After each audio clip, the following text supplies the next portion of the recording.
Good morning, my dear brothers and sisters. We also welcome and warmly greet our pilgrims of oath, every one of us, our pilgrims and faithful who came all the way to the Manila Cathedral for their pilgrimage and for their prayers. Maligayang pagdating po dito po sa Manila Cathedral.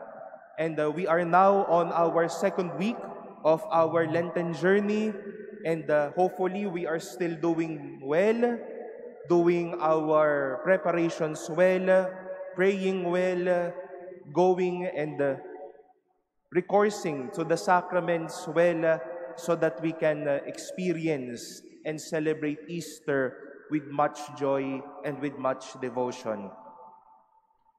My dear brothers and sisters, if not all, maybe most of us once faced a very dark and maybe was once in a very problematic or doubtful situation. Yung tipong ang hirap maniwala, parang walang-wala na, parang talo na, parang wala nang pag-asa. But then all of a sudden, or if not, with a bit of surprise, someone gave us that light. Someone's presence assured us.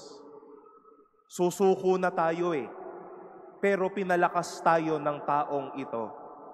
Bibitaw na tayo, pero tinulungan tayong kumapit ng taong ito.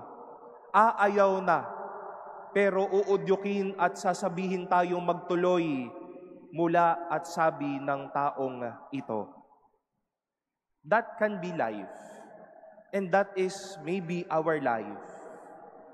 Nagdududa tayo, nagtatanong tayo, pero may liwanag na magpapalakas ng ating kalooban.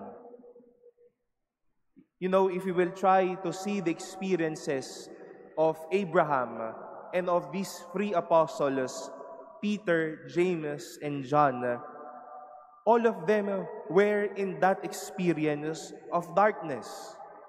All of them were clueless on what is happening, of being in a nowhere to go instance or experience. Tinawag ng Diyos si Abram para maging ama ng lahat ng nananampalataya. At parang naroroon siya sa punto na tila sinabi niya sa kanyang sarili, "Teka lang, bakit ako? Saan ako pupunta nito? Ano ang kahahantunganan ng buhay ko dito? Ano ang katiyakan na mabubuhay ako dito?" And maybe though Jesus invited Peter, James, and John to that high mountain to pray, these men were like saying to themselves, ano kaya trip netong taong ito? Pwede naman kaming magdasal dito sa kalupaan. Why go up that place? And maybe even doubts continued to resound over their hearts and minds. Ano kaya ang mangyayari sa bundok pagkatapos doon? Ano naman ang mangyayari sa ibaba? What can possibly happen to us when something great happened up there at the mountain? Why go up that mountain? But my dear brothers and sisters, those questions, those doubts, those seeming darkness within them turned out to be solved and was answered. Light hovered them. Shadow of God's presence came all over them. Sinilayan sila ng liwanag at marahil sinagot ang kanilang mga tanong at ang kanilang mga agam-agam. Through that flaming torch, God made a covenant with Abraham. When a light shadowed over Peter, James, and John, now their question was answered. the question of many was also answered with that voice from heaven, "This is my chosen Son, listen to Him." Let us admit, my dear brothers and sisters, once more, we were once in darkness, we were once in doubt, but God assured us of that light.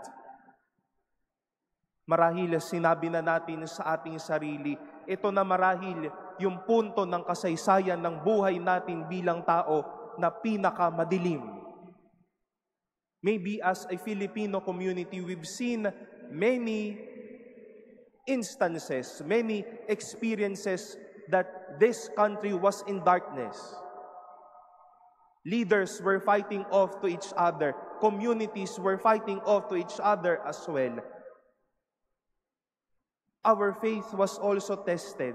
Maybe our faith is also tested until now. And even sometimes, our personal story, our life itself, had that series of being in darkness and in doubt. To say as well, where am I to go, Lord? What is happening to me? What is my purpose then on? Bakit mo ako dinala sa propesyon na ito, sa ganitong bukasyon, sa ganitong lugar? Bakit ako naririto? And maybe this is a beautiful message to us that we hear this gospel about the Transfiguration during this time of Lent. And usually we hear this every second Sunday of Lent to at least remind us once more that in the process of thinking where God wants us to go, why we are here, may be an opportune time for God to cast a light to us. Baka magandang pagkakataon ito sa atin bilang bayan na sa kabila ng madaming kadiliman na ito, hayaan naman natin ng Diyos na magliwanag sa atin. Baka masyado nang namumukod tangi ang ating mga boses, pero ayaw na nating paliwanagan na tayo ng liwanag ng Diyos. Our voices, our thoughts may resound more than God. And maybe this is high time that in times of questions and in doubt, we let that torch of light, we let that light once more to cast over us and assure us of God's answers and graces.